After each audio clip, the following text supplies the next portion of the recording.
Hechos 2 vamos a leer desde el 36 al 47. Sepa pues ciertísimamente toda la casa de Israel que a este Yeshua, a quien vosotros crucificasteis, Dios le ha hecho Adón y Mesías. Al oír esto se compungieron de corazón y dijeron a Pedro y a los otros apóstoles: varanos hermanos, ¿qué haremos?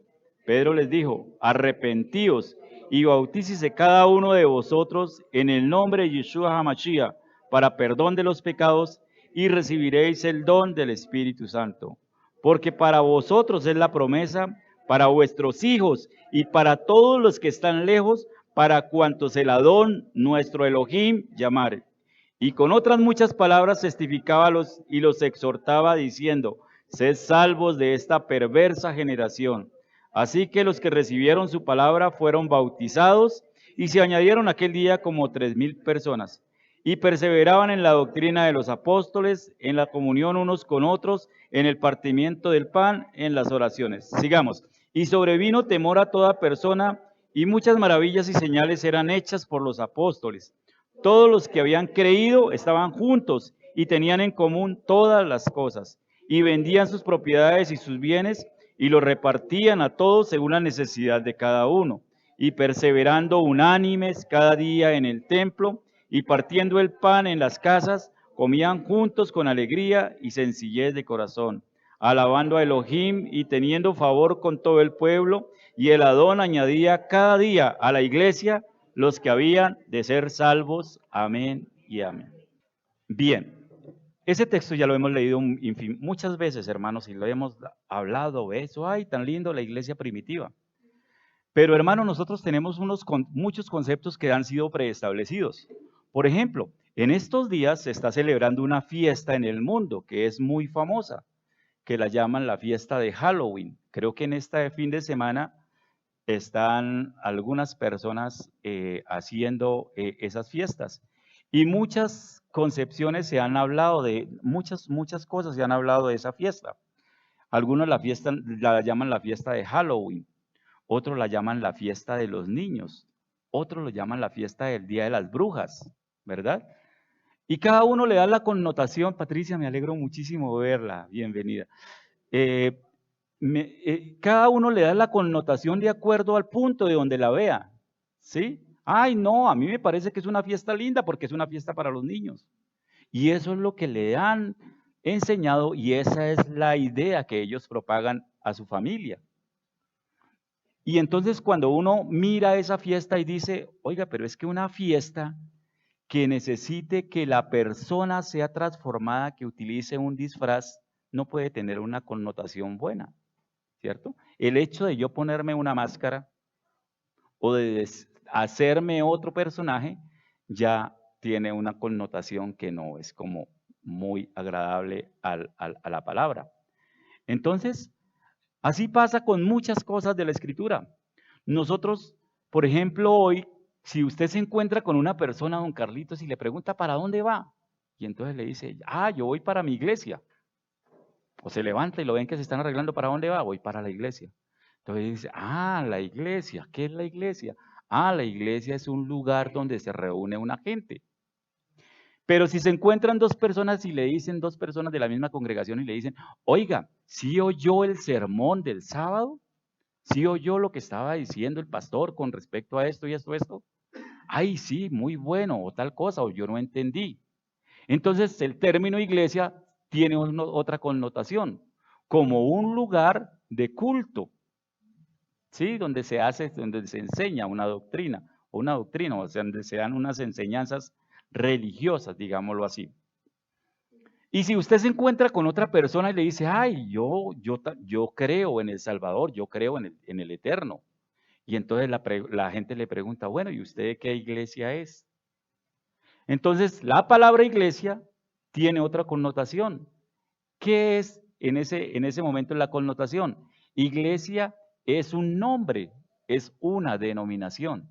Entonces, fíjense que la palabra iglesia puede tener diferentes definiciones, depende de donde yo la mire.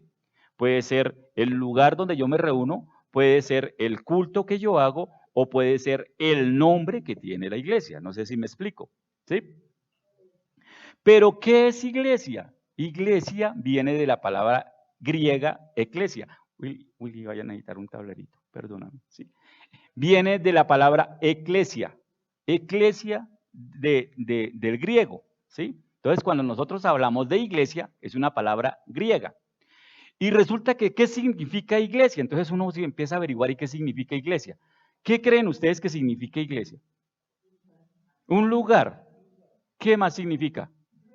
Una reunión de varios miembros. Muy bien. ¿Qué más puede significar iglesia? ¿Qué creen por acá, Santiago y compañía? Un templo. Muy bien. Fíjense cómo hay diferentes definiciones. Pero yendo a la definición de iglesia, de lo que dice el diccionario, de la concepción del griego de lo que es iglesia, miran lo que dicen que es iglesia. Es una reunión pública, donde hay un público, en una reunión pública y oficial de los ciudadanos de un pueblo, de una nación o de un país o de una ciudad. ¿Y cuál es el fin de esa reunión pública? Tratar asuntos públicos y decidir sobre ellos. Esa es la denominación, eso es lo que significa iglesia. Entonces, fíjense que iglesia tiene varias concepciones. Entonces, decimos que iglesia viene del griego, y que significa eclesia. Del griego eclesia. Y que iglesia es un lugar público donde se reúnen prácticamente los ciudadanos de una nación, de un pueblo, de una región, de una ciudad, digamos, para tomar decisiones con respecto a asuntos públicos o asuntos comunes. Entonces, si nosotros miramos esta definición, ¿está de acuerdo con el enfoque que nosotros le damos a la iglesia? Es una reunión de ciudadanos, o sea, de gente civil. Si yo dijera, bueno, ahora nos vamos a reunir en la iglesia tal, pero la iglesia, entonces vamos a reunir la iglesia en el parque. Entonces, todos los ciudadanos de esa parte, de esa región, de ese pueblo, se van a reunir en ese sitio. El sitio de reunión va a ser el parque, por ejemplo. Pero ¿quiénes se van a reunir? Todos los ciudadanos, los civiles, los llamamos. ¿Y cuál es el fin? De tratar asuntos públicos. ¿Cómo hacemos para poner el agua en el pueblo, por ejemplo? Entonces, están decidiendo sobre situaciones particulares de un pueblo, de una ciudad. No tiene nada que ver con la parte religiosa, como nos damos cuenta. Nosotros cuando fuimos a hacer la solicitud para tener la personería jurídica en el Ministerio del Interior, uno de los requisitos que piden es que esté la palabra iglesia. Y la otra palabra que tiene que ser es cristiana. Y nosotros, el Padre Eterno tiene el control de absolutamente todo y cada vez más uno se sorprende. ¿Por qué nosotros no tenemos nombre? Yo ahorita que estaba haciendo la predicación dije, Señor, de verdad tú eres precioso y maravilloso. ¿Por qué no podemos tener nombre? En la Escritura no nos dicen en alguna parte que nosotros teníamos que ponerle nombre a las congregaciones.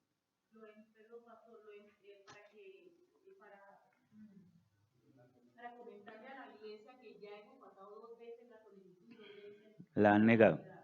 Hemos pasado 2 veces la solicitud y 2 veces ha sido negada.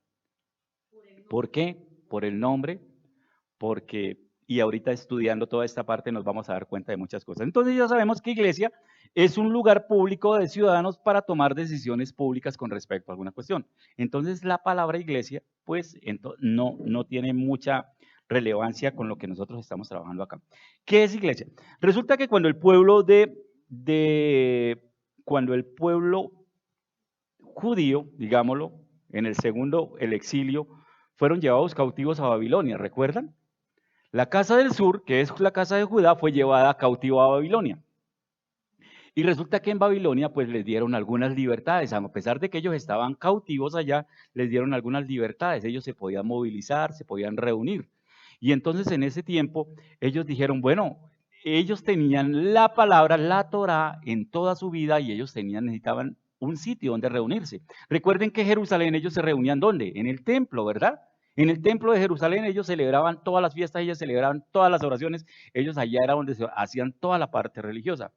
Pero al estar en Babilonia, pues ya no tenían templo. Entonces buscaron un lugar donde reunirse.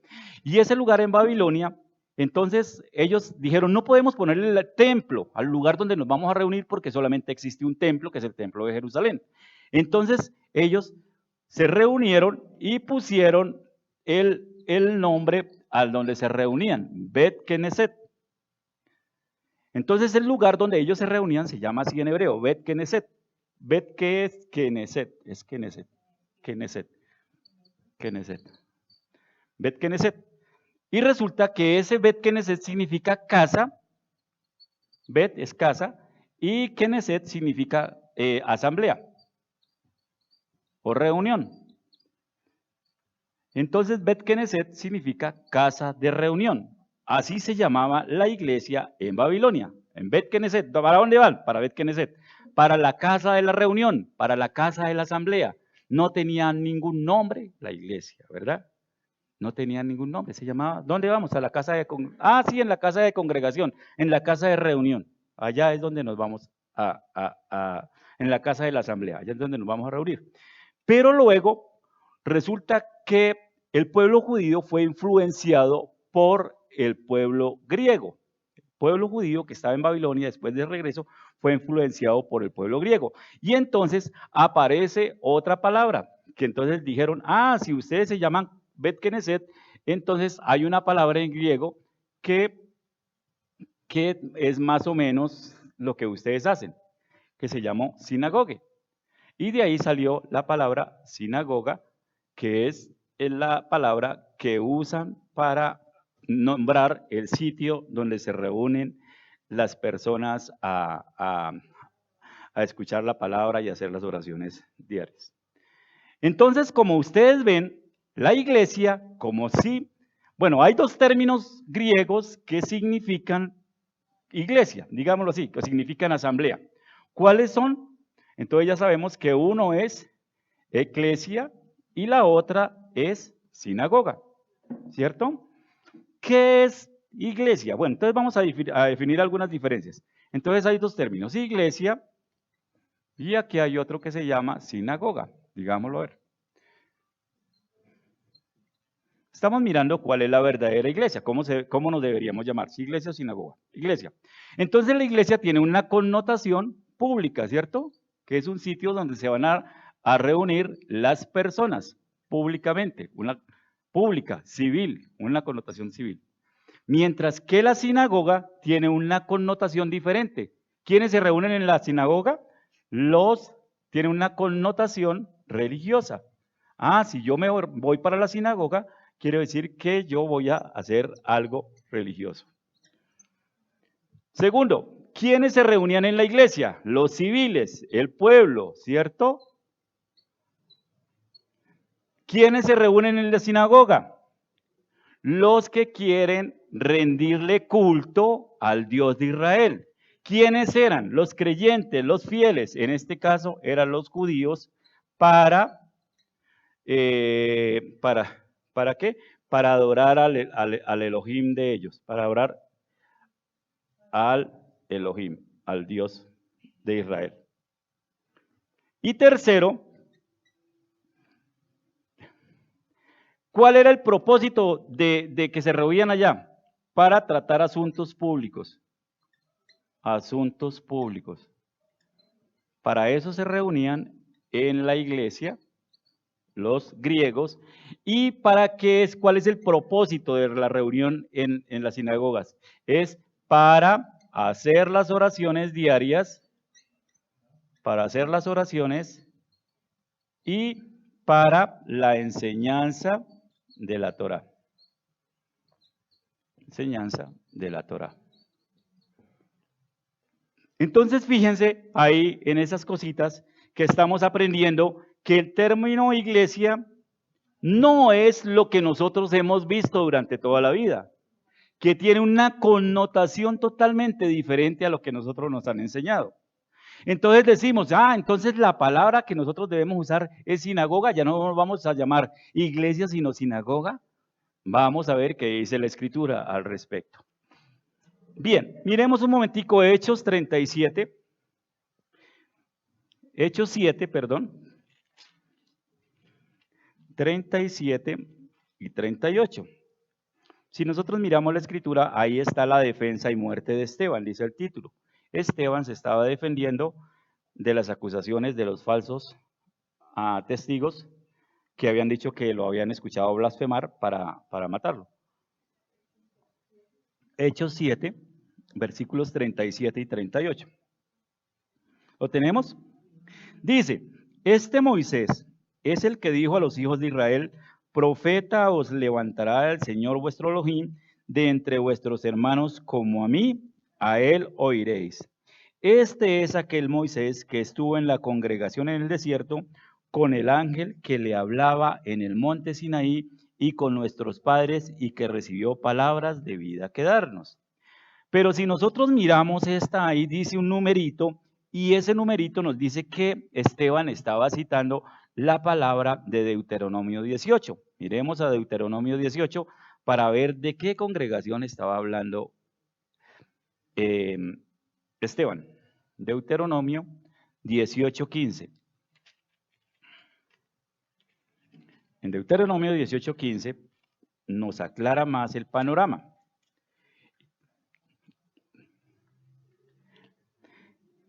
Dice Deuteronomio 18:15, profeta de en medio de ti, de tus hermanos, como yo, te levantará Jehová tu Dios, a él oiréis, conforme a todo lo que pediste a Jehová tu Dios en Horeb el día de la asamblea, diciendo, no vuelva yo a oír la voz de Jehová mi Dios, ni vea yo más este gran fuego para que no muera.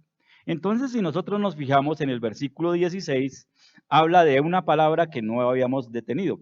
Conforme a todo lo que pediste a Jehová tu Dios, ¿cuándo? En Horeb, ¿dónde? En Horeb, que es un monte, que es el mismo monte Sinaí, ¿cuándo? El día de la asamblea. Entonces aparece ahí algo que no habíamos detenido, no nos habíamos detenido mucho. Hay algo que él menciona que se llama el día de la asamblea.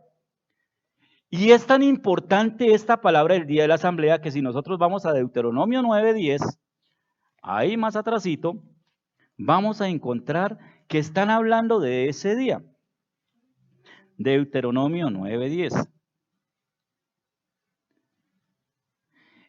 Y me dijo Jehová, y me dio Jehová las 2 tablas de piedra escritas con el dedo de Elohim, y en ellas estaba escrito según todas las palabras que os habló Jehová en el monte de en medio del fuego. ¿Cuándo? El día de la asamblea. Y vea, ¿qué pasará con el día de la asamblea? Miremos ahí más adelantico, Deuteronomio 10:4. Deuteronomio 10:4. E escribió en las tablas conforme a la primera escritura los 10 mandamientos que Jehová os había hablado en el monte de en medio del fuego el día de la asamblea y me las dio Jehová. Resulta que aparece 3 veces ahí la palabra asamblea y resulta que asamblea viene de una palabra hebrea que se llama kahal. Kahal, K-A-H-A-L, kahal. Entonces, cuando ustedes encuentren esta palabra kahal, está hablando de ¿qué? De una asamblea. El día de la asamblea ¿cómo es? Beyom HaKahal. Día de la asamblea es Yom, que es día, de la Ha y Kahal. Es en hebreo. Beyom HaKahal. El día de la asamblea. Beyom HaKahal. El día de la asamblea. Entonces ese día de la asamblea tiene mucha connotación. Es algo supremamente importante que no nos habíamos detenido a mirar mucho. Entonces miremos a ver. Cada vez que encuentren iglesia, viene de esa palabra hebrea, cajal. De hecho, de ahí viene la palabra quejilá, que es la que llaman la palabra la iglesia, ¿sí? La quejilá. Hablan mucho de la quejilá, de la cajal. Entonces yo pregunto, ¿dónde surgió la iglesia, hermanos? ¿Dónde surgió la iglesia? Nosotros veíamos en Hechos 2:41, ¿cierto? Al comienzo, lo que leímos al comienzo. En Hechos 2:41, vamos a Hechos. ¿Dónde surgiría la iglesia, hermanos? Miremos a Hechos 2:41. Es que la escritura tiene todo, absolutamente todo, hermano. Del 41 al 47. Hechos 2:41 al 47. Dice, y perseveraban en la doctrina de los apóstoles, en la comunión con otros, con el partimiento del pan y en las oraciones. Pero estamos hablando del primer discurso de Pedro. Entonces la pregunta es, ¿a quién les estaba hablando Pedro? ¿A todo el pueblo? ¿A todas las naciones? ¿A quién les estaba hablando? Miremos a ver quiénes estaban ahí. Miremos en el versículo 14. Dice, entonces Pedro poniéndose en pie con los 11 discípulos alzó la voz y les habló diciendo, varones judíos y todos los que habitáis en Jerusalén. Entonces ahí decimos que es para todos, ¿cierto? Para los judíos y para todos los que estaban en Jerusalén. ¿Y quiénes estaban en Jerusalén? Todos los que creían en el Elohim de Israel. ¿Por qué? Porque estaban celebrando una fiesta. Entonces, si estaban haciendo una fiesta, quiere decir que todos eran del pueblo de Israel, no solamente eran los judíos. Y si miramos en el versículo 22, nos da claves más claras. ¿Qué dice? Varones israelitas. ¿A quién le estaba hablando? A Israel, hermano. Y si miramos el versículo 36, dice, sepa pues ciertísimamente toda la casa de Israel. ¿A quién le está hablando Hechos? Pedro en Hechos 2. A toda la clase de Israel. Y entonces, ¿sería que ahí surgió la iglesia porque Pedro estaba hablándoles a toda la casa de Israel? Miremos qué dice la Escritura. ¿Dónde se celebró la primera asamblea? Éxodo 19:1, por favor.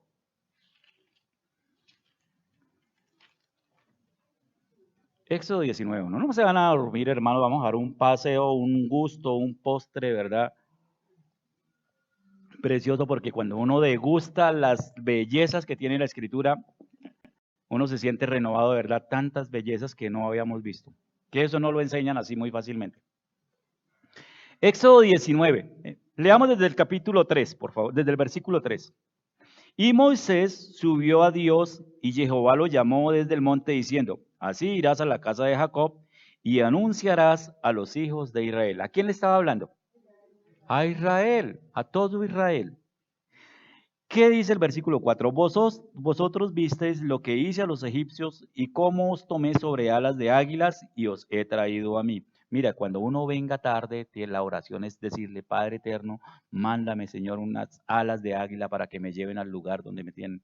Yo no sé, pero esas alas de águila deben tener una connotación grandísima, profunda. Esas alas de águila significa que el Padre eterno hizo algo grandioso, pero todavía no lo he descubierto. Si alguien lo encuentra, por favor, compártalo. No sean egoístas, no se llenen con esas cosas porque se indigestan, hermanos. Entonces, esas alas de águila. Bueno, sigamos.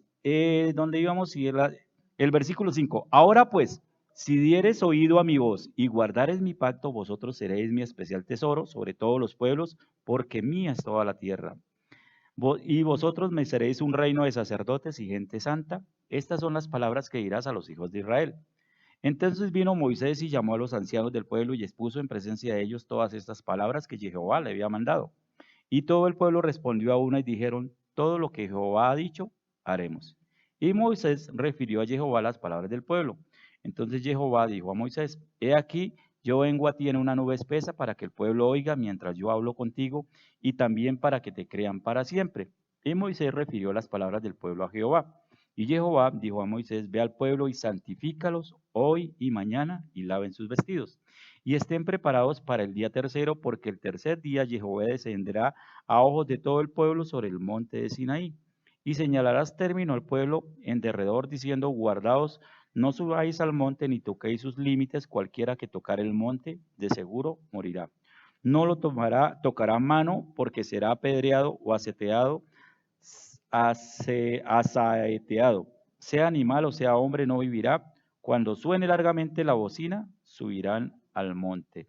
Y descendió Moisés del monte al pueblo, y santificó al pueblo, y lavaron sus vestidos. Y dijo al pueblo, estad preparados para el tercer día, no toquéis mujer. Aconteció que al tercer día, cuando vino la mañana, vinieron truenos y relámpagos y espesa nube sobre el monte, y sonido de bocina muy fuerte, y se estremeció todo el pueblo que estaba en el campamento. Y Moisés sacó del campamento al pueblo para recibir a Elohim, y se detuvieron al pie del monte. Mira lo que pasó. Ese es un evento maravilloso que nosotros no podemos ni imaginar. Es el momento preciso en que el Padre Eterno se hace escuchar su voz. Y ese fue el primer momento en que todo el pueblo de Israel estaba listo para recibir al Eterno. ¿Y cómo se preparó? El Padre Eterno le dijo, no, ustedes no se pueden, venga, yo les hablo ya, cojo el micrófono y les hablo. No, para que nosotros podamos escuchar la palabra de Dios, Él les dijo que tenían que prepararse primero. Preparaos, santifíquese, apártese, no toquen mujer, límpiese, laven sus vestidos. ¿Por qué? Porque al tercer día va a haber algo extraordinario.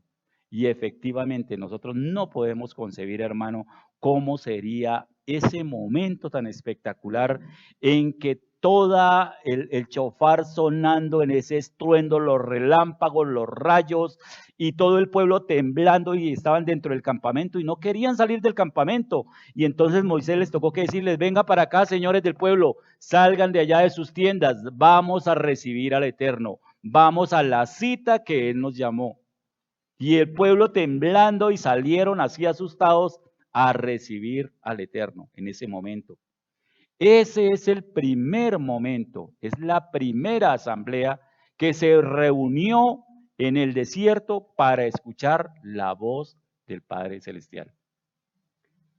Entonces, ¿dónde nació la iglesia? La iglesia, vemos que la primera asamblea que se reunió no fue en Hechos 2, donde dicen que la iglesia primitiva, como dice el título, sino que, así no la enseñaron, sino que la iglesia o el pueblo o la sinagoga, la asamblea, fue allá en Éxodo 19. El día de la asamblea, como él lo menciona el Padre Eterno. Y es que fue tan impactante y tan importante ese día que él lo menciona 3 veces, el día de la asamblea, el día de la asamblea, el día de la asamblea. Y es tan importante este día que el Padre Eterno dijo, para que no se les olvide este día, voy a hacer una fiesta en ese día. Y esa es una fiesta que nosotros guardamos, el día de la asamblea. Y es que nosotros, miremos qué fiesta es, miremos Éxodo 12:6. Ese día de la asamblea es tan importante, hermanos, es tan impactante todas las cosas que nos enseña. Dice Éxodo 12:6.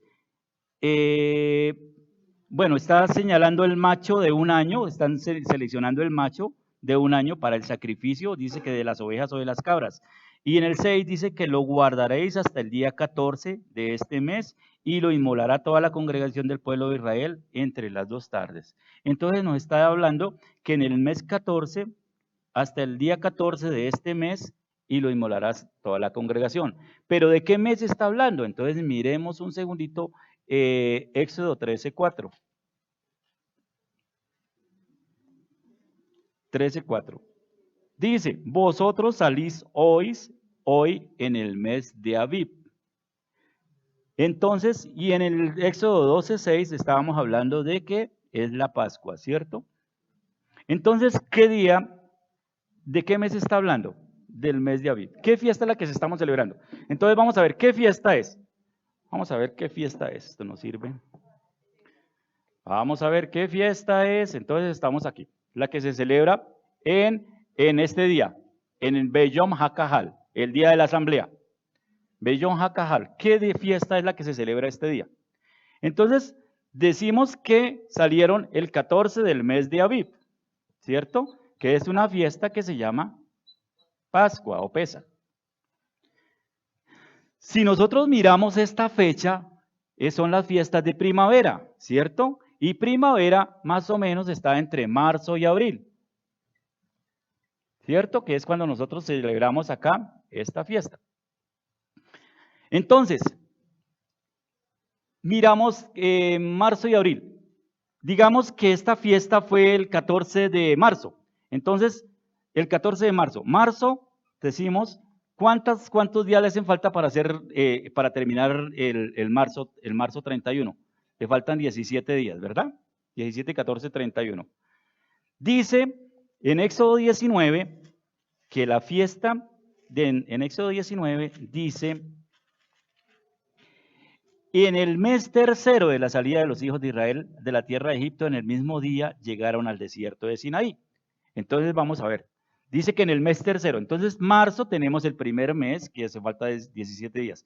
El segundo mes son 30 días, entonces van 47 días, ¿verdad? Y si nosotros miramos acá la escritura, él les dice en el versículo 10, y Jehová les dijo a Moisés: ve al pueblo y santifícalos hoy y mañana, y laven sus vestidos. Entonces tenemos hoy y mañana, 2 días más, ¿cierto? Tenemos 49 días. ¿Qué fiesta estamos celebrando? Miremos un momentico. ¿Dónde está? ¿Qué fiesta estamos celebrando? Se me perdió. Deuteronomio 16:9. Deuteronomio 16:9. Números, Deuteronomio 16:9.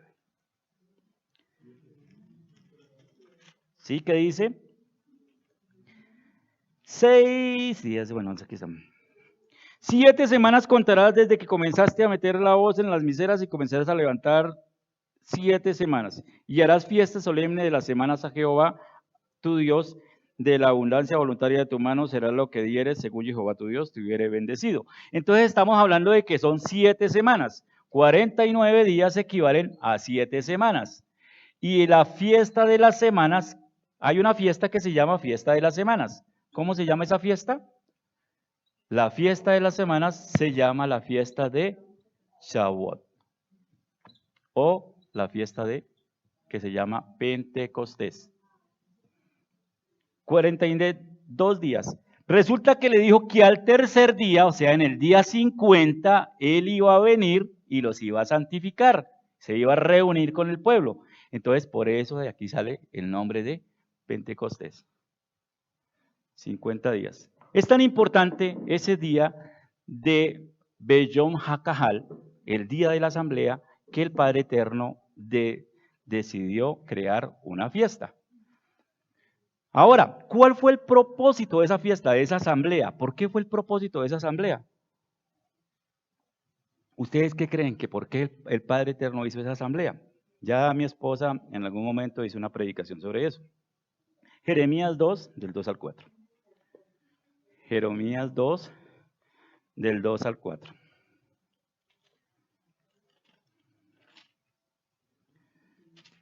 Jeremías 2,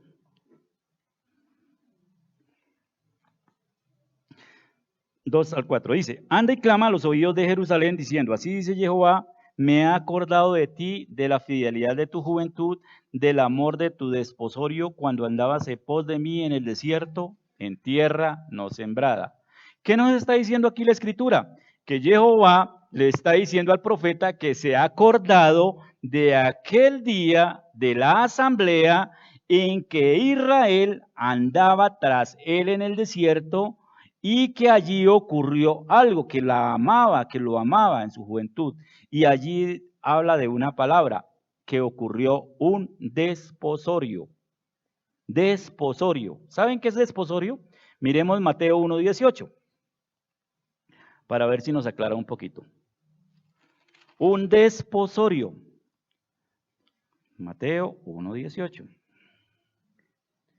El nacimiento de Yeshua HaMashiach fue así, estando desposada María, su madre, con José. Antes que se juntasen, se halló que había concebido del Espíritu Santo.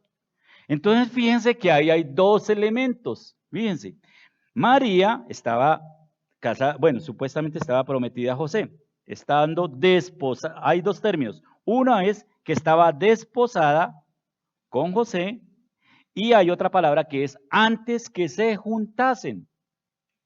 Entonces había un desposorio, que es una ceremonia antes de la fiesta de bodas. Entonces, miremos un momentico para poder entender esta situación, cómo es una boda, una ceremonia de bodas. Entonces, ¿qué hubo el día en Mateo 19 allá en el monte Sinaí? En Éxodo 19, perdón. ¿Qué fue lo que hubo allá? En ese día de la asamblea, ¿qué fue lo que hubo? Un desposorio. Y ya vamos a mirar detalladamente qué es un desposorio.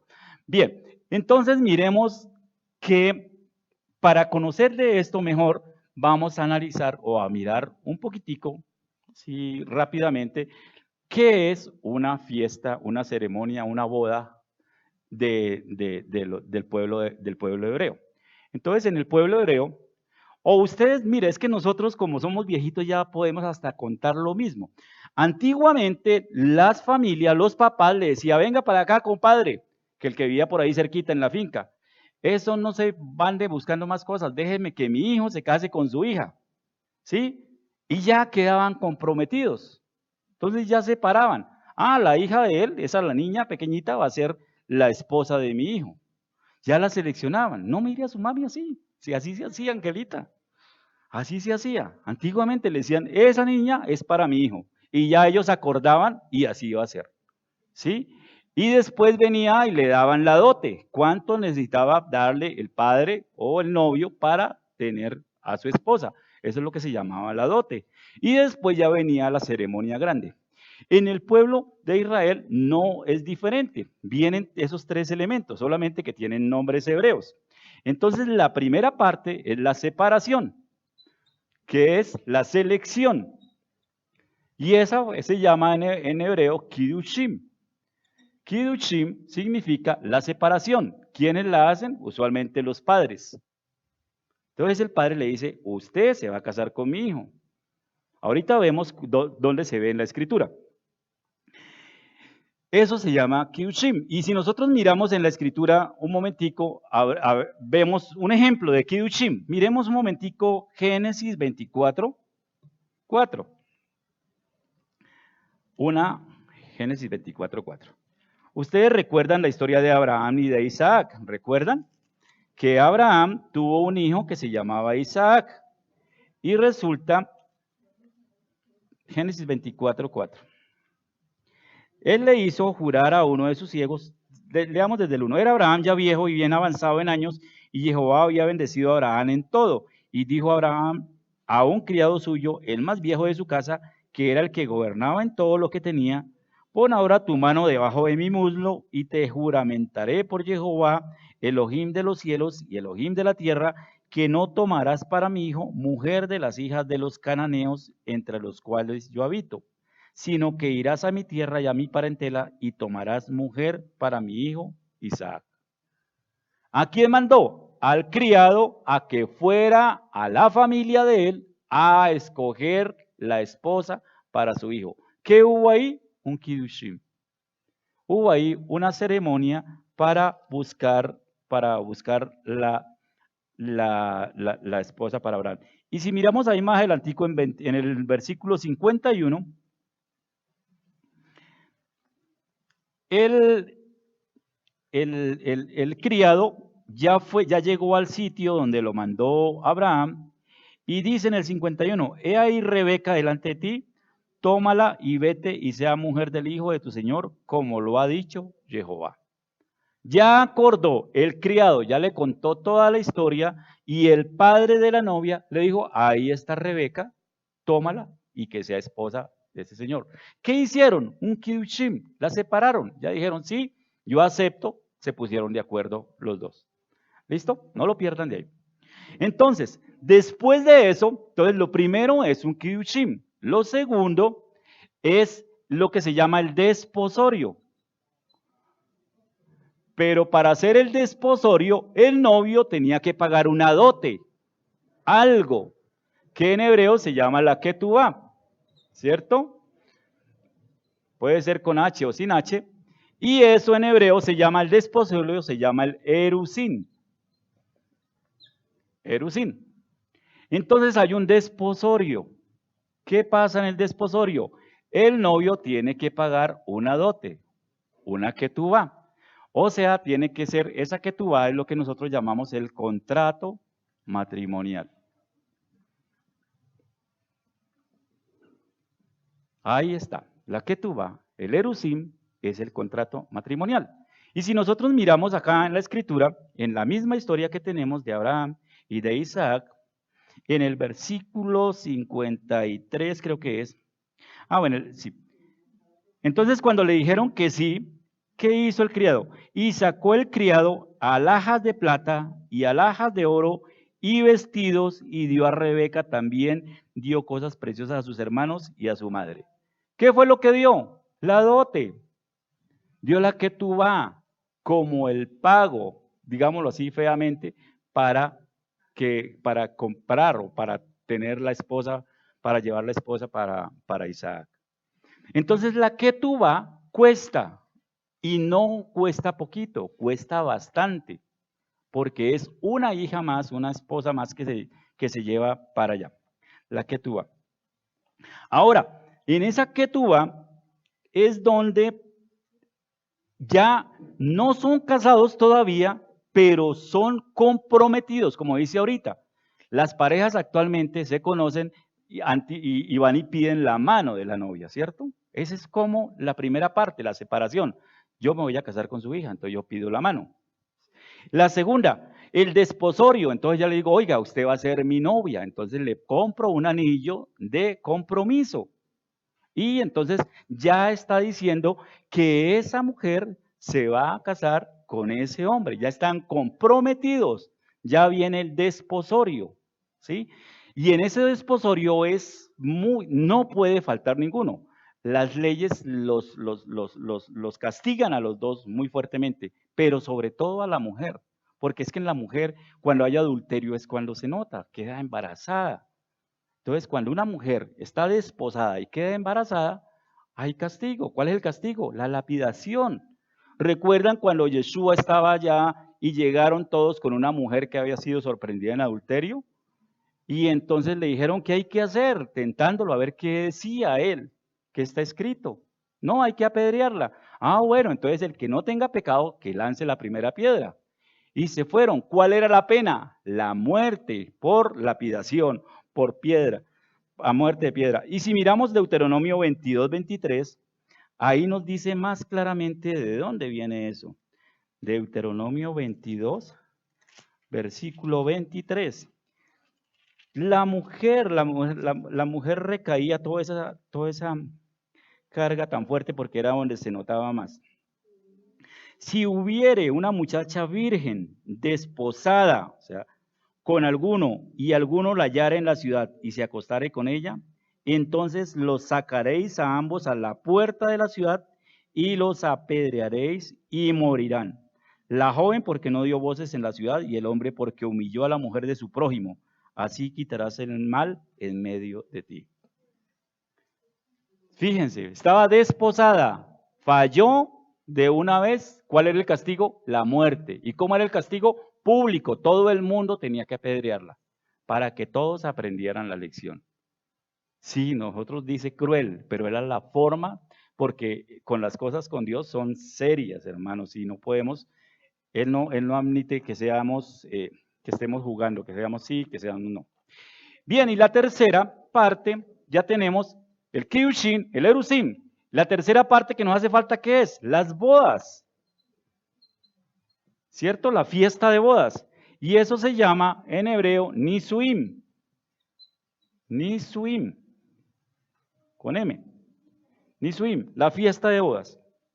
Esa fiesta de bodas es la que se celebra ya cuando se termina de construir. Recuerdan que el novio en este desposorio se iba a hacer la casa para llevar a la novia, ¿cierto? Y siempre vivían con el padre. Entonces, que el padre, ¿qué hacían? Ensanchaban la tienda, ponían otras estacas y ponían cuernos de cabra en los lados y adornaban todo para recibir a la novia. Por eso es las que se llaman los clanes familiares, porque las familias vivían siempre juntas, no como ahorita que yo vivo lejos de mi papá porque no me lo aguanto o porque tal cosa. No, todos tenían que vivir juntos. Ahora, si miramos ahí en la historia esta, hay algo maravilloso también y es cuando Rebeca llega a donde el novio, en la fiesta de bodas. ¿Dónde estará eso más adelante? Muestre a ver si lo acuerdo. Cuando Rebeca se encuentra con Isaac. Estábamos mirando, ¿qué era? Génesis 24. Gracias, Santiago. No, Génesis. Sí. Cuando llega ella. Sí. Gracias. Génesis 24. Sí. Leamos desde el 63. Bien. Entonces ya Rebeca ya había hecho la primera que había aceptado los papás, ya habían dado la dote, la ketubá, y ya Rebeca iba para encontrarse con el esposo. Y miramos, y si vemos desde el 61, entonces se levantó Rebeca y sus doncellas y montaron en los camellos y siguieron al hombre y al criado, tomó a Rebeca y se fue. Y venía Isaac del pozo del viviente que me ve, porque él habitaba en el Negev, y había salido Isaac a meditar al campo a la hora de la tarde. Y alzando sus ojos miró, y he aquí los camellos que venían. Rebeca también alzó sus ojos y vio a Isaac y descendió del camello. Fíjense, porque había preguntado al criado, ¿quién es este varón que viene por el campo hacia nosotros? Y el criado había respondido, este es mi señor. Entonces ella tomó el velo y se cubrió. Tomó el velo y se cubrió. Mira, hermanos, lo que eso quiere, esa parte tan linda y tan importante que nosotros a veces obviamos. Rebeca había sido prometida para tener un señor, y el señor se llamaba Isaac, y ella aceptó ese señor. Y cuando ella supo que venía su señor, ¿qué hizo? Se bajó del camello, arregló sus vestiduras, se preparó para el encuentro con su Señor. Y no solamente con eso, sino dice que tomó su velo y se cubrió. ¿Qué significa el velo? Nosotros vemos aquí en la congregación que algunas personas están usando velo. ¿Por qué? Nosotros nos hemos preguntado, ¿y por qué el velo? Porque el velo indica que está sujeta a su Señor. Eso mismo estaba demostrando ahí Rebeca, la sumisión a su Señor. ¿Quién es su Señor? Primero el esposo, segundo el Padre eterno, que es el Señor de nosotros. Nosotros somos la novia debe cubrirse cuando se va al encuentro del Señor, así como lo hizo Rebeca. Entonces, el hecho de que usen el velo no es religiosidad, sino es como esa entrega, como decirle, Señor, tú eres el dueño de mi vida, tú eres el que gobiernas, aquí estoy yo, la sumisión. Por eso es el velo, por eso las novias se ponen el velo y cuando después el hombre levanta el velo, porque están sujetas a esa persona que en ese momento es el varón de la casa, el sacerdote de la casa, el rey de la casa. Pero si usted no tiene esposo, tiene un esposo celestial, el Señor. Por eso es que muchas hermanas se están usando el velo, porque han entendido esa palabra. Nosotros aquí no vamos a imponer que traigan velo o no traigan velo. Cada uno, de acuerdo a la convicción que le dé el Eterno, usted se lo pondrá o no se lo pondrá. Pero si la Escritura dice, nosotros queremos obedecer a la palabra, a lo que está escrito. Y si la Escritura lo dice, pues hermano, si el Espíritu Santo le da la convicción, hágalo. Si no, no hay problema. Cada uno con Dios. Entonces, vemos toda esa parte de que estamos, ese día, entonces estamos viendo que el día de Yom Kippur, que es el día de la asamblea, sucedieron varias cosas. ¿Cuál fue el propósito de esa asamblea? Entonces estábamos viendo que el propósito fue de realizar una boda, un desposorio, y que ese desposorio, pues el Padre Eterno estaba separando a una novia para su hijo. ¿Qué relación tiene todo esto con la congregación? Entonces, miremos un momentico Deuteronomio 7:6. En Deuteronomio 7:6, el Padre Eterno nos dice una palabra que todavía está muy vigente. Porque tú eres pueblo santo para Jehová tu Dios.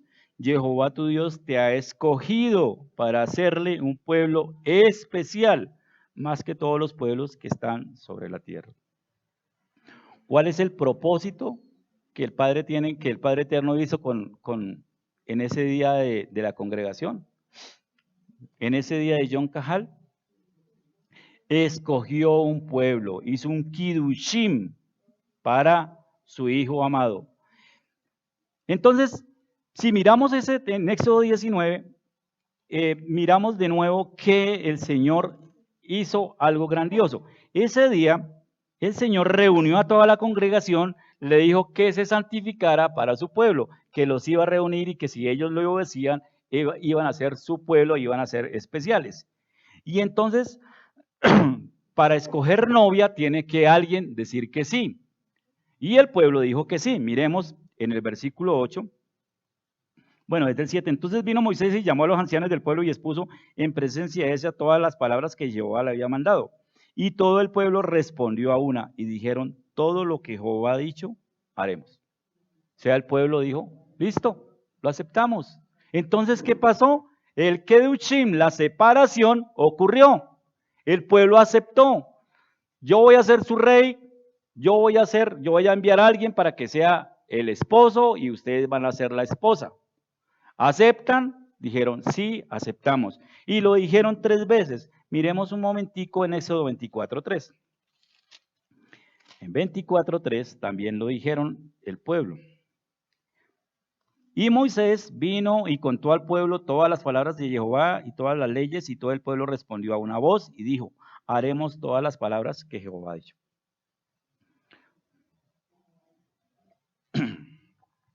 ¿Quién habló solamente? ¿Solamente el pueblo? ¿Estaban solamente los papás? ¿Estaban solamente los varones? ¿Estaban solamente las mujeres? No, todo el pueblo. Estaban con los niños, con las niñas, con las esposas, con los esclavos, con todos, absolutamente todo. ¿Esto qué nos enseña, hermanos? Que una congregación es una reunión de todos los que seguimos al mismo Dios de Israel. Y en la congregación no habían lugares especiales. Es que vamos a reunirnos con el Padre Eterno, entonces los niños no vayan para que no molesten. No, los niños quédense aquí con maestros. No, los niños tal cosa. No, la asamblea es para todo el pueblo, porque es el lugar, es el momento en que el Padre Eterno les habla a todos. Pero ¿qué pasó con el hombre? Empezó a hacer cosas que no nos ha mandado. Entonces dijeron, no, los niños están muy pequeñitos, entonces pongámosles un maestro aparte para que los eduque. No, las niñas separémoslas. Ay, no, estos niños que están más grandecitos, entonces pongámoslos en otro nivel, porque ya no me van a entender. Pero eso no es lo que mandó la Escritura. Entonces, nosotros pero ustedes están dando cuenta, porque en algún momento las niñas jovencitas, las preadolescentes, no siguieron entrando a las clases. Porque entendimos que la asamblea no es segregatoria, sino somos todos, absolutamente todos. ¿Por qué? Porque las mamás y los hijos tenemos que estar hablando el mismo idioma, escuchando la misma palabra, viviendo lo mismo que nos están dando a todos. A partir del próximo año, que ya nos queda un mesecito, no van a abrir más espacios para los niños aparte, para todos. Todos vamos a estar juntos obedeciendo la palabra que el Padre Eterno ha establecido desde el comienzo. Desde los niños, si nosotros como padres no tomamos la responsabilidad de educar a nuestros niños desde este momento, pues ¿qué hacemos? Pues estamos perdiendo el tiempo, hermanos. Entonces no podemos permitir ese privilegio tan grande que es que todos estamos hablando. O usted cuando va a una fiesta dice, no, los niños los dejo aquí mientras yo me divierto. No, todos estamos en el mismo lugar. Entonces todos de ahora en adelante vamos a estar en la reunión, en las asambleas, porque las asambleas es para todo el pueblo de Israel. Y los niños son parte del pueblo de Israel. No podemos disgregarlo, porque tenemos que estar hablando el mismo idioma. Porque es la forma en que yo le pregunto a mi hija, hija, ¿qué entendiste? ¿Qué te habló el Padre Eterno? ¿Qué te dijo el Espíritu Santo? Y entonces yo me puedo fortalecer y asimismo yo la puedo fortalecer a ella. Estamos hablando lo mismo, hay tema de conversación. Si yo lo segrego allá, puede ser que el tema sea muy pertinente, puede ser que sea muy importante, pero estamos disgregados. No hay tema de conversación. Y lo que tenemos que hacer es obedecer lo que está escrito en la palabra. Entonces, mis hermanos, para que les vayan diciendo a las personas, bueno, aquí nos iremos enterando. En el Sinaí, el Elohim formalizó un contrato matrimonial con la nación de Israel el día de la asamblea. ¿Y cuál fue la ketubá? ¿Cuál fue? Mire, hermano, esto tan lindo y tan precioso, no se lo pierdan. ¿Cuál fue el contrato matrimonial que el Padre Eterno dio en ese día de la asamblea? ¿Cuál fue? Los mandamientos, la Torá. Ustedes saben que la novia recibe una dote, o sea, recibe unas riquezas, digámoslo así. Riquezas. ¿Y cuál es la riqueza más grande que el Padre Eterno nos dio? Su Torá, su palabra.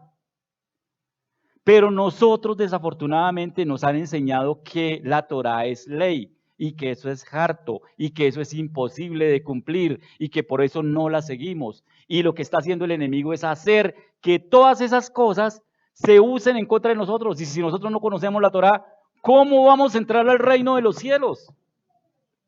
Estamos desechando el regalo más grande que el Padre Eterno nos dio, que es la Torá. Claro, es que la Torá, toda la Torá es Yeshua, porque la Torá se hizo carne, la Torá es la palabra del Eterno, y dice la Escritura en Juan que la palabra se hizo carne y habitó entre nosotros. Entonces la Torá está hablando de Yeshua, de toda su obra redentora, de todo lo que el Padre Eterno nos prometió. Y ahorita vamos a ver algo más maravilloso, hermanos, para que nosotros de verdad valoremos toda la importancia de la Torá. La Torá es el regalo más grande que nos ha dado, es toda la herencia. Ahí estamos, usted y yo estamos siendo beneficiarios de toda la herencia, de todo lo que nosotros vemos ahorita y de todo lo que está por ver, que no conocemos, porque solamente podemos ver algo con estos ojos, pero no podemos magnificar toda la herencia gigante que el Padre Eterno tiene para nosotros. Y nosotros despreciamos, en algún momento habíamos despreciado su palabra y ahí es donde está todo el regalo. Entonces la ketubá, el contrato matrimonial que el Padre dio a su pueblo fue la Torá. Pero ellos, ¿qué hicieron? Lo despreciaron. Ay, no, eso no. Yo quiero algo que se vea. Entonces despreciaron el contrato. ¿Y qué pasó, hermano? El contrato matrimonial fue roto. Y al romperse pues el contrato, pues imagínense, gravísimo. Miremos a Zacarías 7, 11 y 12. El contrato lo rompió la novia, hermano, por desconocimiento.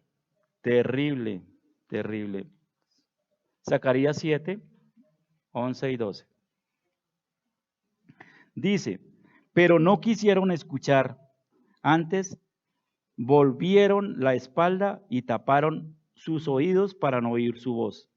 Y pusieron su corazón como diamante. ¿Saben cómo es el diamante, no? Duro, para no oír la Torá, ni las palabras que Jehová de los ejércitos enviaba por el Espíritu, por medio de los profetas primeros. Vino por tanto gran enojo por parte de Jehová de los ejércitos. ¿Qué hizo el pueblo? Despreciaron la palabra, volvieron la espalda, taparon sus oídos, pusieron su corazón como diamante. Y entonces el Padre Eterno ante eso, ¿qué hizo? ¿Qué hizo el Padre Eterno? Dijo, voy a destruir a ese pueblo, voy a hacer pacto con otra nación. Viene el castigo. Miremos a ver Éxodo 32, 9 y 10. ¿Qué hizo el Padre? ¿Qué pensó el Padre? Éxodo 32, 9 y 10. Dijo más Jehová a Moisés. Bueno, aquí están hablando del becerro de oro.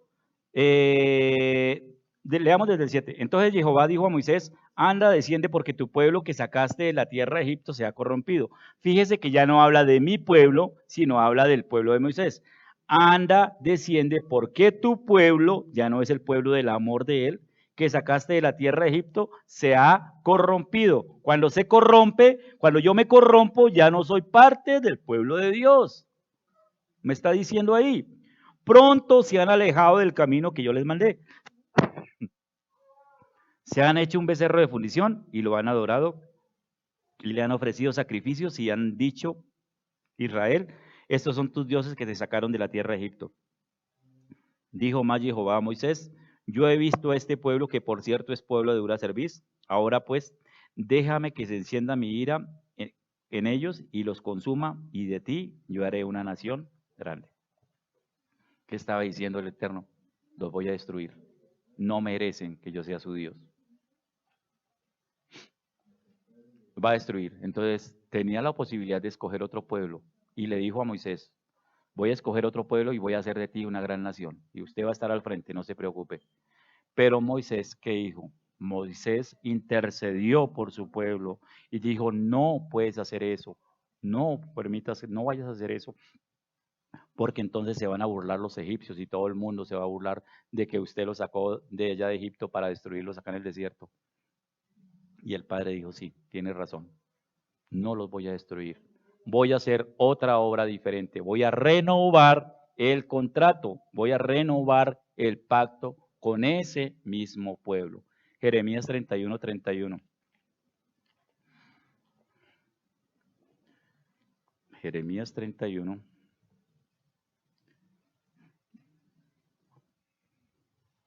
¿Alguien lo tiene?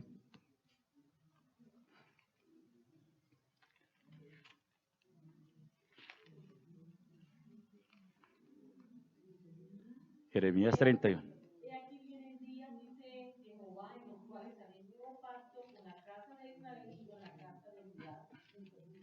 Así es, sigue. No como el pacto que hice con tus padres, que tomé tu mano para sacarlos de la tierra de Egipto, porque ellos invalidaron mi pacto, aunque fui yo un marido para ellos, dice Jehová.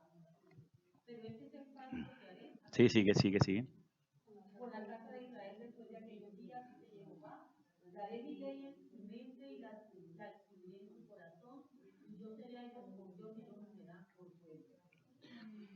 Y no enseñará más ninguno a su prójimo ni ninguno a su hermano diciendo, conoce a Jehová, porque todos me conocerán, desde el más pequeño de ellos hasta el más grande, dice Jehová, porque perdonaré la maldad de ellos y no me acordaré más de su pecado.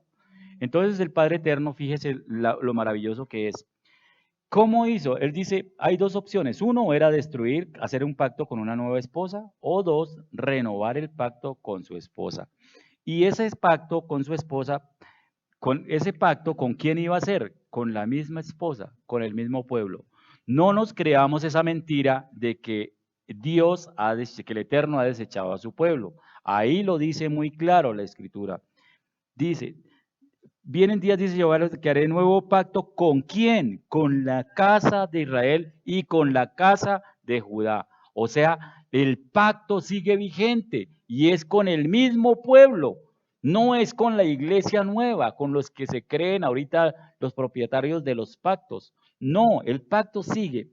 ¿Y cuál es la ketubá? ¿Cuál es la misma, la ketubá cambió? ¿La dote que él iba a hacer? No, dijo, pero este es el pacto haré que con la casa de Israel después de aquellos días, dice Jehová, daré mi Torah en su mente y la escribiré en su corazón, y yo seré ellos por Dios y ellos me serán por pueblo.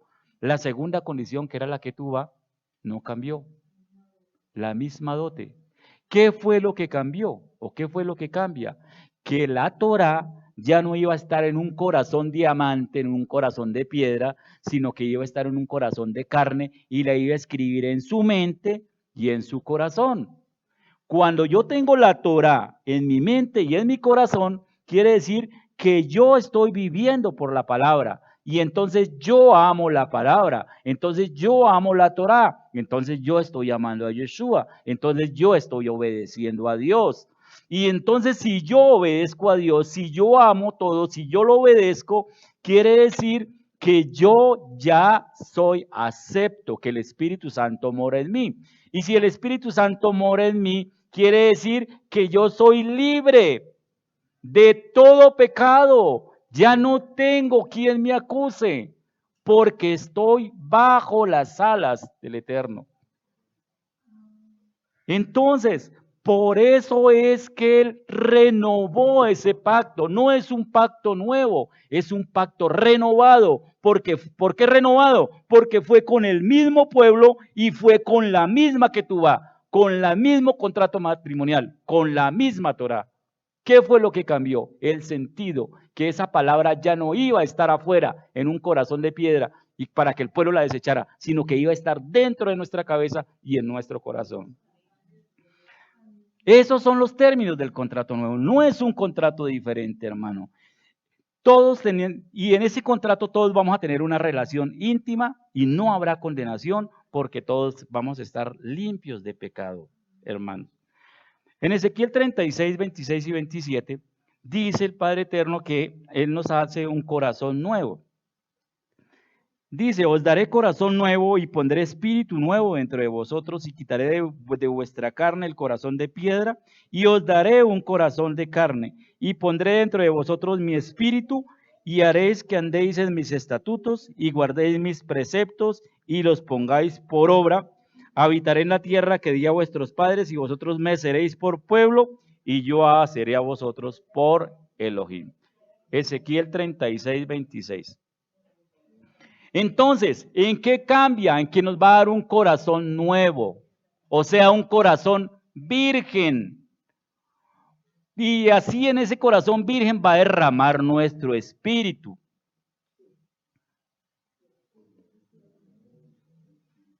En el día de la asamblea, hermanos, es donde conmemoramos la separación del pueblo, de la novia del pueblo de Dios para el Hijo de Dios.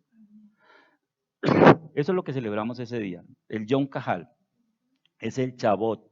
Recuerden que Chabot, que celebramos nosotros en Chabot, que nos dio su Torah, que su palabra mora en nosotros. ¿Y cuál es su Torah? La vemos ahorita, la actual siguiente.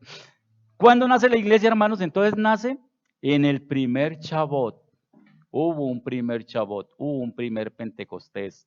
Ese primer Pentecostés fue el día de la asamblea, el día que el Padre mandó purificar a su pueblo y celebró esa fiesta. Israel es separado como novia, pero ya vimos que la novia adulteró y entonces el Padre revocó el contrato o renovó el contrato. Ahora preguntamos, bueno, ¿y dónde está Yeshua en toda esta situación? ¿Cuál es el rol del novio? ¿Qué tenía que hacer Yeshua? Entonces, el primer paso que tenía que hacer Yeshua era purificar a la novia, porque la novia no puede presentarse con mancha delante del Padre. Necesita ser digna. La novia tiene que ser santa. El Padre Eterno, no nos podemos presentar delante de Dios si no somos santos, si no somos escogidos, si no somos apartados, si no somos pueblo especial. Es que si nosotros miramos qué significa santo, especial y escogido, ahí salen 3 prédicas más, hermanos. Santo es que separado para Dios, ¿cierto? Santo. Yo no me puedo presentar si no soy santo. ¿Y qué es especial? Que soy el beneficiario de todas las promesas.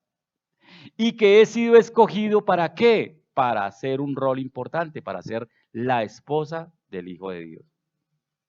Santa, especial y escogida. Entonces, el rol del novio primero es purificar a la iglesia. ¿Y cómo purifica a la iglesia? ¿Cómo la santifica? ¿Cómo hace que sea otra vez apta para ser la esposa? ¿Cómo hace para que sea casta y para que sea pura?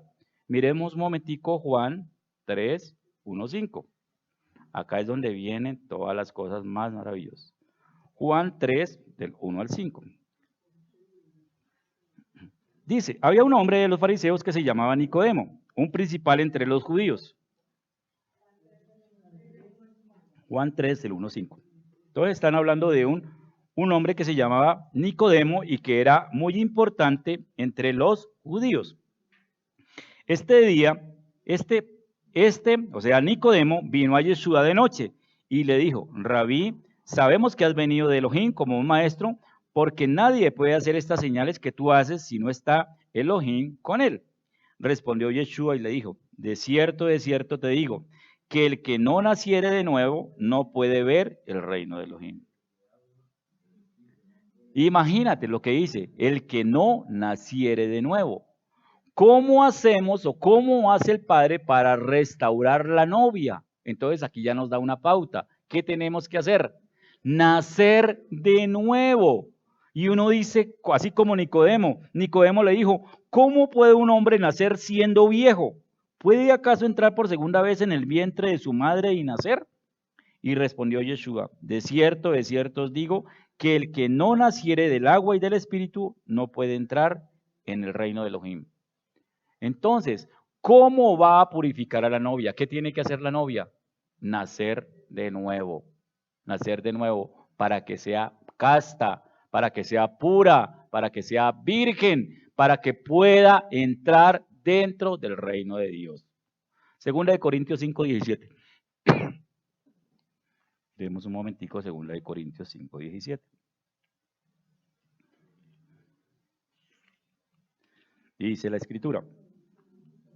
De modo que si alguno está en Yeshua, nueva criatura es. Las cosas viejas pasaron, he aquí, todas son hechas nuevas. ¿Qué hay que hacer, hermano? ¿Cuál es el rol del novio? Primero, purificar a la novia. ¿Quiere ser la novia del Hijo de Dios, de Yeshua HaMashiach? ¿Qué tiene que hacer? Nacer de nuevo. ¿Qué tenemos que hacer? Nacer de nuevo. Y segundo, ¿cuál fue el precio que el Hijo pagó? ¿Cuál fue la ketubá que él dio? Si ya estaba una ketubá que era la dote. ¿Cómo hizo para rescatar a la novia que había adulterado? Entonces el precio del Mesías lo dice en 1 de Pedro 1, 18 y 23. 1 de Pedro 1, del 18 al 23. Sabiendo que fuisteis rescatados de vuestra manera de vivir, la cual recibiste de vuestros padres, no con cosas corruptibles como oro o plata, sino con la sangre preciosa de Mashiach, como de un cordero sin mancha y sin contaminación, ya destinado desde antes de la fundación del mundo, pero manifestado en los postreros tiempos por amor de vosotros. ¿Cuál fue el precio que tuvo que pagar? La sangre preciosa de Mashiach. En la ketubá que pagó el novio por la novia fue su propia sangre, fue su propia vida, hermanos. El Mesías entregó por el derecho a la ketubá su propia vida. Por eso en Efesios 5 nos dice, cuando está hablando a los esposos, Efesios 5, 25,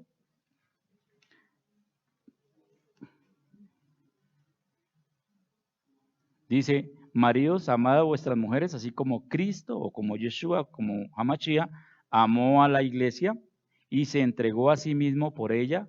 ¿Para qué? Para santificarla, habiéndola purificado en el lavamiento del agua por la palabra, a fin de presentársela a sí mismo como una asamblea gloriosa, que no tuviera mancha, ni arruga, ni cosa semejante, sino que fuese santa y sin mancha. ¿Queremos ser la novia del Cordero? Mire lo que tenemos que hacer.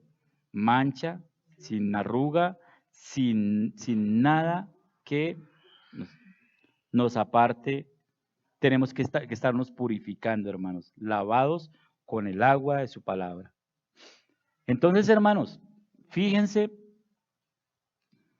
todo lo que nos está enseñando el Padre Eterno ahorita. Está hablando de tantas cosas, nos está hablando de ¿qué es la iglesia? Que no, la iglesia no es el término que nosotros tenemos, sino que es la congregación de donde se reúnen los hijos del Eterno. Ahora, la pregunta es, entonces, ¿qué pasó en Hechos 2? lo que estábamos leyendo. ¿Qué pasó en Hechos 2? En Hechos 2, como se dice el texto base de la lectura,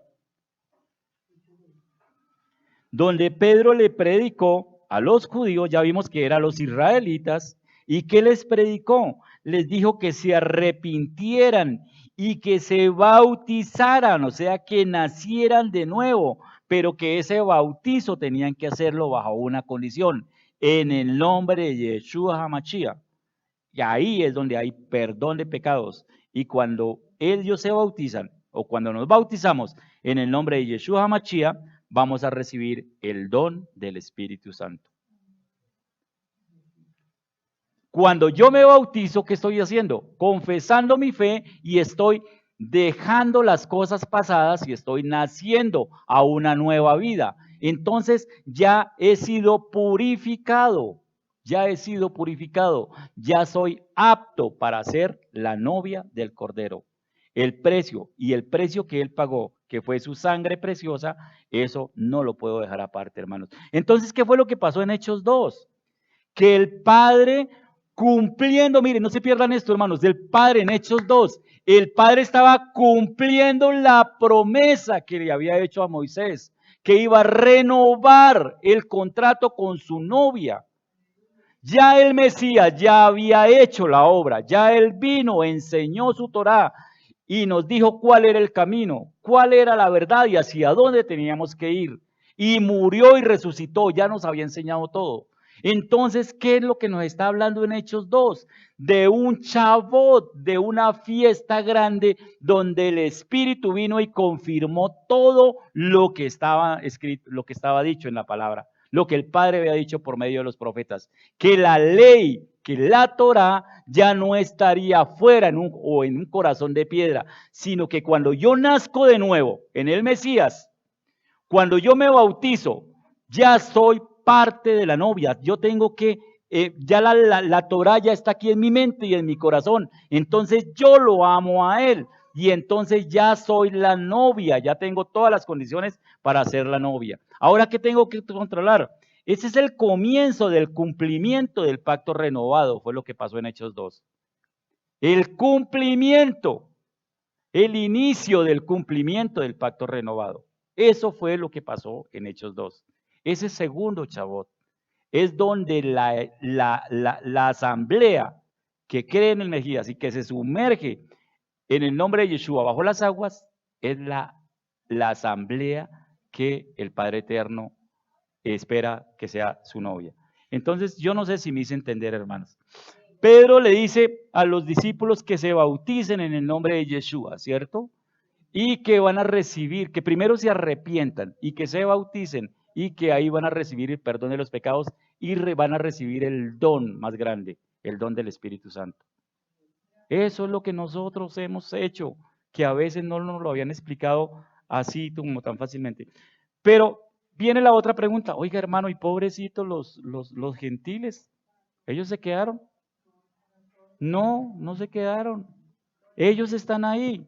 ¿Dónde entran los gentiles? Miremos Éxodo 12, 37 y 38. Ya estamos terminando. ¿Dónde están los gentiles? ¿Será que la promesa que le dio a Abraham, será que eso quedó derogado? En ti serán benditas todas las naciones, todos los Goyim del mundo. Éxodo 12, 37. Éxodo 12, 37. Perdón si dije mal. Éxodo 12, 37.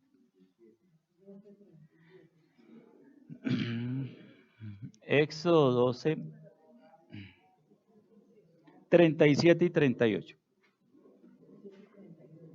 Dice, partieron los hijos de Israel de Ramsés a Sucot como 600,000 hombres de a pie, sin contar los niños.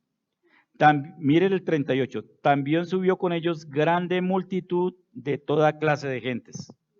Ahí están los gentiles, grande multitud de toda clase de gentes. Entonces los gentiles, ¿dónde están? Ahí están.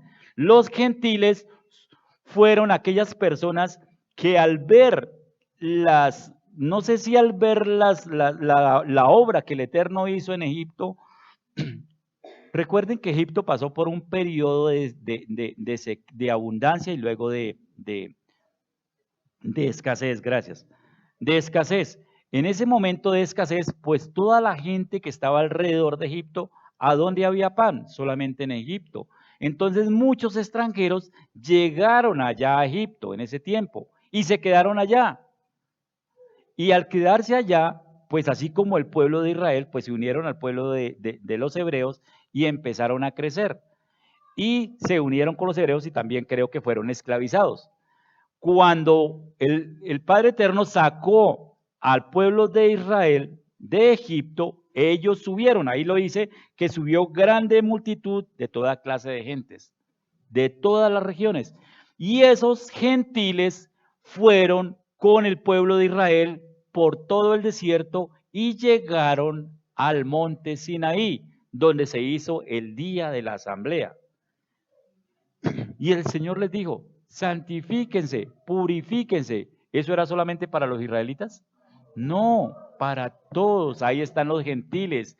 Entonces los gentiles se metieron bajo la azúcar, bajo la cobertura del Todopoderoso que daba a su pueblo Israel.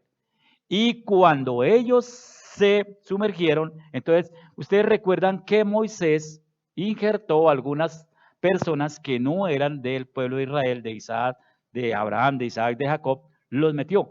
¿Recuerdan de Caleb? Caleb fue uno de los 12 que fue espías a Canaán, ¿cierto? Y Caleb no era judío. Caleb dice la escritura que era ceneceo o alguna cosa así. Ceneceo. En Josué 14:6 dice que Caleb era ceneceo. Y Caleb fue injertado dentro del pueblo judío. Así como Caleb, todo el pueblo de los gentiles fue injertado dentro del pueblo de Israel. ¿Qué nos quiere decir la escritura con esto? Que todas las personas, que todos los gentiles que se acercan al pueblo de Israel y confiesan, se arrepienten y confiesan que no pueden vivir solos, que necesitan de una cabeza, de un Señor que gobierne sus vidas y se bautizan, nacen de nuevo, también forman parte del pueblo glorioso de Israel. Así nos pasó a nosotros, hermanos. Por eso es el gozo tan grande que tenemos, hermano, porque todas las bendiciones que el Padre Eterno tiene, no solamente estas bendiciones que tenemos acá, lo que nosotros vemos, es muchísimo más grande. Nosotros no alcanzamos a concebir la vida eterna, no alcanzamos. Uno dice, oiga, tan rico que vivía nada ni Eva en el paraíso, no tenían enfermedades, no tenían problemas, no tenían absolutamente nada que hacer.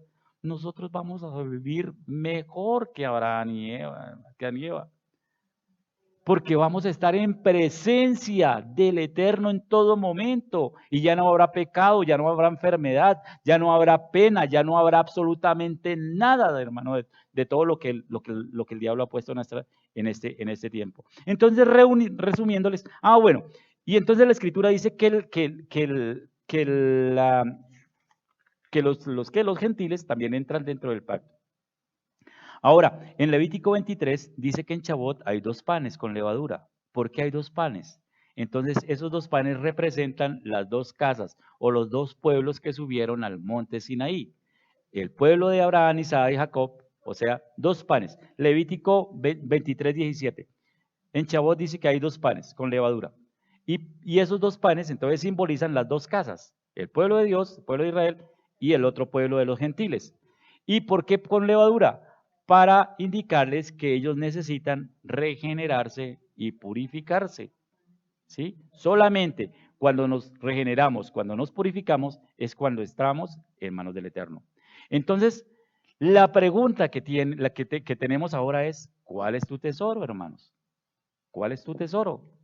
¿Hacia dónde vamos? Nosotros veíamos que el tesoro más grande, si a usted le dijeran en su casa, oiga, le voy a quemar su casa, solamente puede llevarse un solo objeto de su casa. ¿Qué se llevaría usted? Solamente un objeto de su casa. ¿Qué se llevaría? Se llevaría las fotos, se llevaría la billetera, se llevaría el celular, se llevaría el televisor, se llevaría ¿qué? Las gafas porque no puedo ver, se llevaría ¿qué? Un solo objeto, hermano, un solo objeto. Algo de verdad, piensen en eso, hermano. ¿Qué nos llevaríamos? Yo hice la pregunta y dice, uy, lo que uno llevaría son cosas como del alma, ¿no? Uy, esto me hace falta. Uy, esto sí, esto me recuerda a tal cosa. Pero eso es importante, de verdad, eso sería trascendente. ¿Qué se llevaría don Carlitos? Sí, pero ¿qué se llevaría? ¿Qué objeto se llevaría?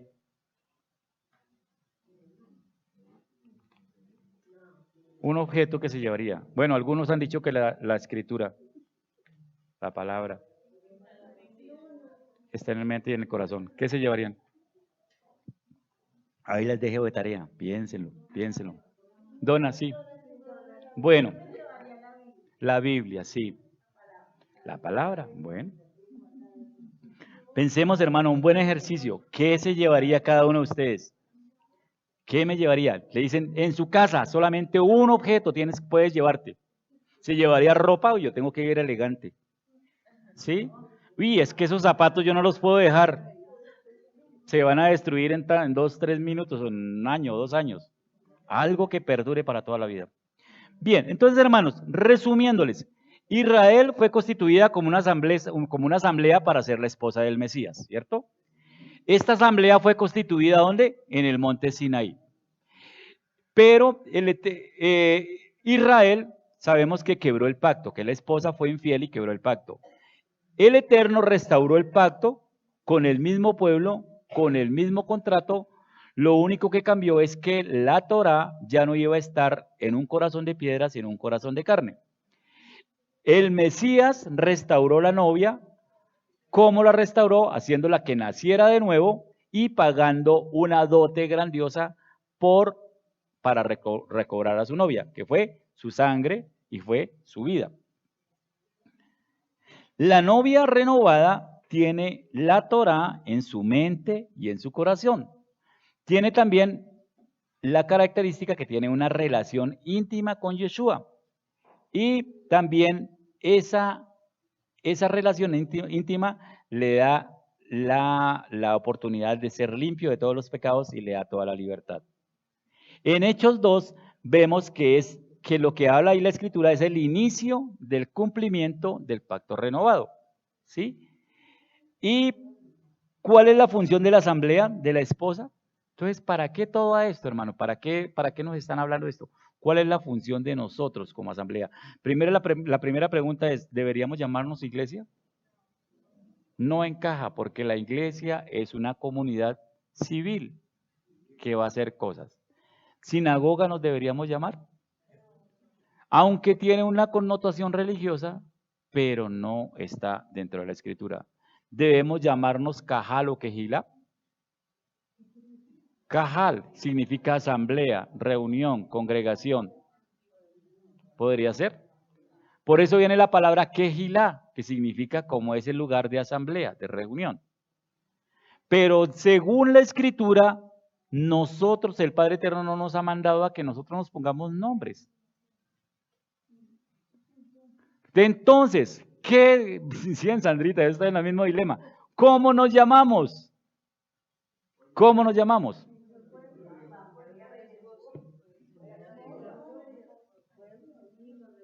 Yo no sé la respuesta, mis amados. No sé la respuesta. En serio, no sé la respuesta. Lo que sí sé, hermanos, es que por la misericordia de Dios y lo que entiendo es que el Padre Eterno tiene un propósito aún más grande con nosotros porque hay muchas iglesias que no tienen por qué ponerse nombres porque el Padre Eterno nos ha mandado a que nos pongamos nombres. El nombre sirve para muchas cosas, pero si el Padre Eterno no nos da una convicción de que nos pongamos un nombre, vamos a llamárnoslo sin nombre.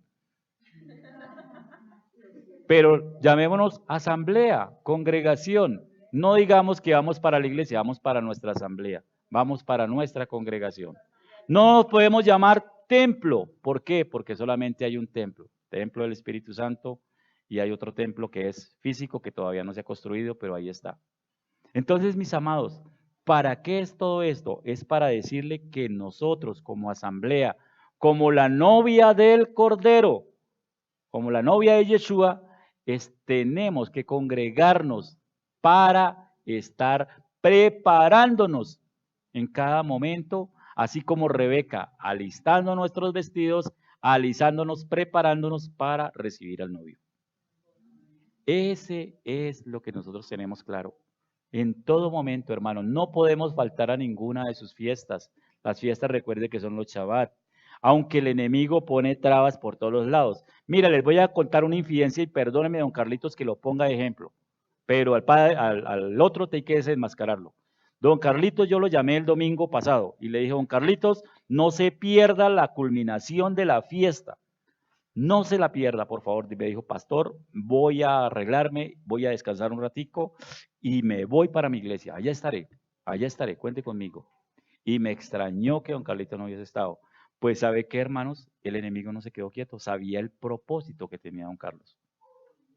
Sabía la bendición tan grande que iba a recibir. Y entonces, ¿qué hizo? Don Carlitos se recostó un ratico y se quedó dormido.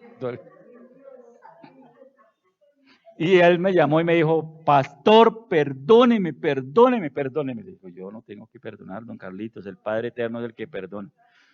Pero entonces fíjese cómo el enemigo trabaja así sutilmente. Ay, sí, voy a descansar 2 minuticos, 5 minuticos, se convirtió en un tiempo largo y se perdió esa bendición. No se perdió la bendición, sino que incumplió, se perdió ese propósito tan grande que él tenía.